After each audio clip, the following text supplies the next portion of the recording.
Assalamualaikum warahmatullahi wabarakatuh. Bismillahirrahmanirrahim.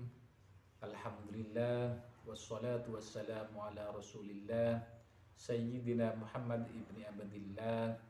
La hawla wa la quwata illa billah. Ashhadu an la ilaha illallah wa ashhadu anna Muhammadan abduhu wa rasuluh. Rabbi shrah li sadri wa yassir li amri wahlul 'uqdatam min lisani yafqahu qawli.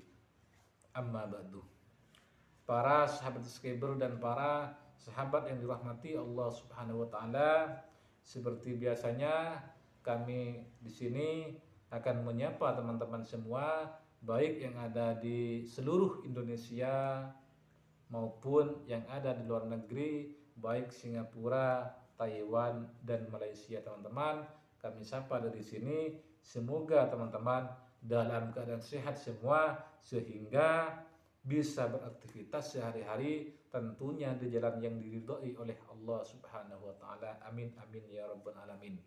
Para sahabat semua yang dirahmati Allah Subhanahu wa taala, seperti biasanya di sini kami senantiasa akan mendoakan semua teman-teman, semoga teman-teman hajatnya yang belum dikabulkan oleh Allah dikabulkan di waktu yang tepat oleh Allah, karena Allah lebih tahu yang akan terjadi daripada kita teman-teman. Dan semoga yang rezekinya seret semoga dilancarkan oleh Allah sehingga bisa diberi rezeki yang banyak, halal, barakah, manfaat serta diridhoi oleh Allah Subhanahu wa taala. Yang mempunyai hutang, baik hutang yang tidak banyak maupun yang banyak, misalnya 100 juta, 500 juta, bahkan 1 miliar, semoga cepat dilunaskan oleh Allah dengan cara-caranya Allah Ta'ala teman-teman. Dan yang mempunyai hidup yang serba kekurangan, serba susah, tidak bahagia, semoga cepat dikasih solusi oleh Allah sehingga hidupnya penuh dengan kebahagiaan, tentunya dengan hidup yang diridhai oleh Allah Subhanahu wa taala. Amin amin ya rabbal alamin. Para pencinta zikir dan sholawat atau para sahabat yang beriman yang dirahmati Allah Subhanahu wa taala, di kesempatan kali ini kami akan memberikan sebuah rahasia. Mungkin teman-teman belum pernah tahu rahasia dari sebuah amalan, sebuah mengamalkan surah Al-Fatihah teman-teman. Ini manfaatnya ini sangat luar biasa teman-teman, karena ketika kita membaca surah Al-Fatihah ini seakan-akan kita berdialog dengan Allah dan langsung diijabah oleh Allah Subhanahu wa taala teman-teman. Di sini dalam hadis qudsi Allah berfirman, "Wa man lam yashkur ala ni'amihi wa man lam yasbir 'alal bala'i wa man lam yarda 'alal qada'i falyakhruj min tahtis sama'i wal yautub rabban siwah." Ini dalam hadis qudsi Allah sudah berfirman teman-teman, "Wa man lam yashkur 'ala ni'amih", barang siapa yang tidak mensyukuri atas nikmatku. Ini firman Allah. "Wa man lam yasbir 'alal bala'i", dan barang siapa yang tidak sabar terhadap ujianku. "Wa man lam yarda 'alal qada'i", dan barang siapa yang tidak ridha terhadap keputusanku atau takdirku, maka falyahruj mim tahtis sama'i, maka keluarlah dari bumiku, wal yautub rabban siwahu, dan carilah Tuhan selainku. Itu firman Allah dalam hadis qudsi teman-teman. Jadi di sini siapa saja yang tidak mau bersyukur terhadap nikmat yang telah Allah berikan teman-teman, dan yang tidak sabar terhadap ujian yang telah Allah berikan, dan tidak ridho terhadap keputusan Allah, terhadap takdir Allah, maka sama Allah itu disuruh keluar dari buminya Allah ini dan disuruh mencari Tuhan selain Allah teman-teman. Masya Allah, na'udzubillahi min dzalik teman-teman. Maka dari itu marilah kita selalu bersyukur kepada Allah atas nikmat yang telah Allah berikan kepada kita teman-teman, karena nikmat yang telah Allah berikan kepada kita itu lebih banyak daripada ujian yang Allah berikan kepada kita. Mungkin kita tidak bisa menghitungnya teman-teman. Nikmat yang telah Allah berikan, baik nikmat besar maupun nikmat kecil, itu sangat banyak teman-teman, yang kita jarang untuk menyadarinya bahwa nikmat tersebut lebih berharga daripada uang uang 5 miliar teman-teman. Contohnya seperti itu. Kita mempunyai mata teman-teman, mempunyai mulut, mempunyai telinga dan lain sebagainya. Misalnya kita mempunyai mata dua ini berfungsi secara normal. Misalnya sama Allah itu dicabut, fungsinya itu dicabut artinya tidak bisa melihat, maka itu teman-teman bisa menyadari bahwa sebuah mata yang normal melihat yang telah diberikan oleh Allah kepada kita itu lebih berharga daripada uang 500 juta teman-teman. Itu seperti itu teman-teman. Mungkin karena teman-teman belum sadar, belum menyadari bahwa nikmat Allah itu begitu banyak yang telah diberikan kepada kita. Di antaranya kita bisa melihat dengan kedua mata, bisa mendengar dengan kedua telinga, bisa berbicara dengan satu mulut, bahkan kita itu bisa beraktivitas dengan dua kaki dan dua tangan ini teman-teman. Ini suatu pemberian nikmat yang besar yang telah Allah berikan kepada kita, yang mungkin kita jarang untuk mensyukurinya teman-teman, karena kita itu lupa, kadang-kadang kita lupa untuk mensyukurinya, bahwa nikmat ini, mata ini dan anggota tubuh ini sangat lebih berharga daripada uang ratusan juta teman-teman. Maka jangan putus asa atau jangan pernah berhenti kita mensyukuri nikmat yang telah Allah berikan kepada kita teman-teman. Terus wa man lam yasbir 'alal balaih, dan barang siapa yang tidak sabar terhadap ujianku, kata Allah dalam hadis qudsi. Tidak sabar artinya ketika kita dikasih ujian, padahal ujian itu diantara Allah memberi ujian kepada hambanya itu karena Allah itu rindu terhadap doa-doa kita teman-teman, rindu terhadap air mata kita, rindu terhadap sujud kita, dan rindu terhadap ucapan-ucapan kita dalam berdoa kepada Allah.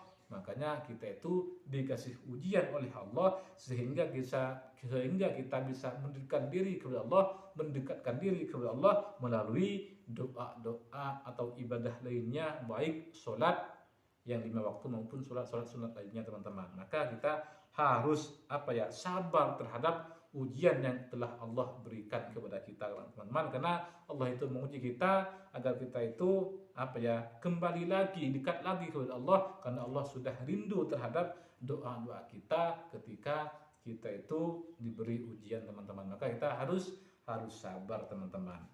Wa man lam yarda 'alal qada'i, dan barang siapa yang tidak ridho terhadap keputusanku, terhadap takdir Allah ini, maka kata Allah itu disuruh keluar dari buminya Allah teman-teman. Maka kita harus ridho takdir apa saja, keputusan apa saja yang Allah berikan kepada kita, maka kita harus harus ridho kepada Allah dengan keadaan kita yang telah ditakdirkan oleh Allah Subhanahu wa taala, karena itu perintah Allah. Apabila kita tidak ridho terhadap keputusan Allah, maka kita disuruh keluar dari bumi teman-teman, dan disuruh mencari Tuhan selain Allah teman-teman. Masya Allah, na'udzubillahi min dzalik. Jadi di sini kami harapkan teman-teman untuk selalu bersyukur terhadap nikmatnya Allah, dan selalu sabar atas menghadapi ujian Allah, dan selalu ridha terhadap keputusan Allah atau takdir Allah yang telah diberikan kepada kita teman-teman. Karena kita bisa mengambil sebuah contoh teman-teman. Ketika kita masuk dalam perusahaan untuk bekerja misalnya, ketika kita sudah masuk di sana, maka otomatis kita harus patuh, harus tunduk terhadap aturan-aturan yang diterapkan di dalam perusahaan tersebut teman-teman. Kalau kita tidak patuh, tidak tunduk, tidak mengikuti aturan tersebut, maka kita pasti akan didepak dari perusahaan tersebut teman-teman. Maka kita harus patuh, harus menurut aturan yang telah perusahaan berikan kepada kita. Apabila kita menentang, maka pasti kita akan dikeluarkan dari perusahaan tersebut oleh kepala atau oleh ketua kita teman-teman. Begitu juga dengan kita hidup di dunia ini. Ketika Allah memberikan nikmat apa saja, maka kita harus selalu bersyukur atas nikmat Allah. Dan ketika Allah memberi ujian kepada kita, maka kita harus sabar. Dan ketika kita diberi takdir oleh Allah, maka kita harus ridho terhadap takdir kita. Karena selalu bersyukur atas nikmat yang telah Allah berikan, dan selalu sabar terhadap ujian yang telah Allah berikan, dan harus ridho terhadap takdir yang Allah tentukan kepada kita, teman-teman. Dalam sebuah hadis yang diriwayatkan oleh Abu Hurairah radhiyallahu anhu, teman-teman, Nabi Muhammad sallallahu alaihi wasallam bersabda, qala Allah Ta'ala, qasamtu sholatah baini wa baina abdi nisfaini wa li abdi ma sa'alah. Ini saya akan menjelaskan sebuah manfaatnya atau kedahsyatan daripada surah Al-Fatihah. Apabila kita tahu, teman-teman, terhadap manfaatnya, maka insya Allah pasti kita akan mengamalkannya, teman-teman. Karena ketika kita membaca surah Al-Fatihah ini, seakan-akan kita berdialog kepada Allah dan langsung diijabah oleh Allah Subhanahu wa Ta'ala, teman-teman. Dalam hadis qudsi sudah tadi, yaitu dalam sebuah hadis yang diriwayatkan oleh Abu Hurairah radhiyallahu anhu, Nabi Muhammad sallallahu alaihi wasallam bersabda, qala Allah Ta'ala, qasamtu shalah bainah wa baina abaini wa baina abdi nisfaini wa li abdi ma sa'alah. Fa idza qala al-abdu, apabila seorang hamba berkata alhamdulillahi rabbil alamin, apabila seorang hamba mengucapkan alhamdulillahi rabbil alamin, qala Allah Ta'ala, maka Allah menjawabnya, hamidani abdi, hambaku memujiku.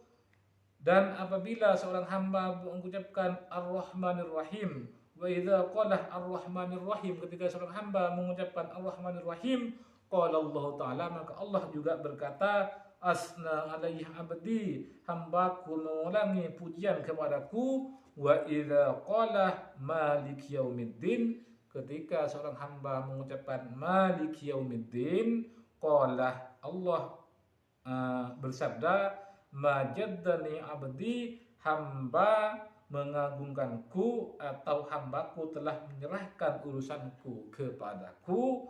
Wa idza qala, apabila seorang hamba berkata, mengucapkan iyyaka na'budu wa iyyaka nasta'in, qala, maka Allah berfirman, hadza baini wa baina abdi wal abdi ma sa'alah, ini antara diriku dan hambaku, dan untuk hambaku sesuai dengan yang dia minta, maka pasti aku kabulkan, teman-teman. Terus wa idza qala, dan ketika seorang hamba mengucapkan ihdinas siratal mustaqim siratal ladzina an'amta 'alaihim ghairil maghdubi 'alaihim waladdallin, maka apa jawaban Allah? Allah menjawab, ini milik hambaku dan untuk hambaku sesuai dengan yang diminta. Maka tentunya apa saja yang kita minta oleh Allah pasti akan dikabulkan oleh Allah ketika kita membaca, apalagi mengamalkan sebuah surah Al-Fatihah, teman-teman. Hadis riwayat oleh Ahmad nomor 7291, teman-teman. Ini kedahsyatan surah Al-Fatihah, teman-teman. Dan cara mengamalkannya di sini cukup saya akan membagikan sebuah amalan yang sedikit namun manfaatnya luar biasa, teman-teman. Ketika teman-teman ingin mengamalkan sebuah Al-Fatihah ini, bisa dirutinkan seperti saya. Setelah sholat 5 waktu, saya membacanya 1 kali, namun saya bertawassul terlebih dahulu kepada Nabi Muhammad dan kepada para aulia, para sholihin, dan orang-orang para wali-wali Allah. Kemudian saya membaca surah Al-Fatihah 1 kali saja, teman-teman. Ketika sampai di bacaan wa iyyaka nasta'in, saya ulangi 11 kali. Kemudian hajat saya itu dikabulkan dalam doa. Kemudian setelah hajat dikabulkan, saya menyempurnakan surah Al-Fatihah tadi, yaitu ihdinas siratal mustaqim siratal ladzina an'amta 'alaihim ghairil maghdubi 'alaihim waladdallin. Contohnya seperti itu, teman-teman. A'udzu billahi minasy syaithanir rajim. Bismillahirrahmanirrahim. Alhamdulillahi rabbil alamin. Ar-Rahmanir-Rahim. Maliki yaumiddin. Iyyaka na'budu wa iyyaka nasta'in. Wa iyyaka nasta'in wa iyyaka nasta'in wa iyyaka nasta'in wa iyyaka nasta'in. Wa iyyaka nasta'in wa iyyaka nasta'in wa iyyaka nasta'in wa iyyaka nasta'in sampai 11 kali. Kemudian kita berdoa kepada Allah, minta, utarakan apa saja yang teman-teman ingin menjadi hajatnya, ingin dikabulkan oleh Allah, apa saja minta teman-teman. Setelah kita minta teman-teman, kemudian sempurnakanlah surah Al-Fatihah tersebut. Ihdinas siratal mustaqim siratal ladzina an'amta 'alaihim ghairil maghdubi 'alaihim waladdallin. Amin. Ini sebuah amalan surah Al-Fatihah yang langsung dijawab oleh Allah Subhanahu wa taala, teman-teman. Maka dari itu kami memberi amalan ini. Apabila teman-teman bersungguh-sungguh mengamalkan, amalkanlah Al-Fatihah ini dengan cara ini. Caranya yang mudah namun hasilnya sangat luar biasa. Semoga ini menjadi ilmu yang telah diberikan oleh Allah kepada kami, sehingga kami menjadi orang yang bermanfaat untuk orang lain, teman-teman. Mungkin hanya ini yang bisa kami sampaikan, kurang lebihnya dari kami. Wabillahi taufiq wal hidayah waridha wal inayah. Assalamualaikum warahmatullahi wabarakatuh.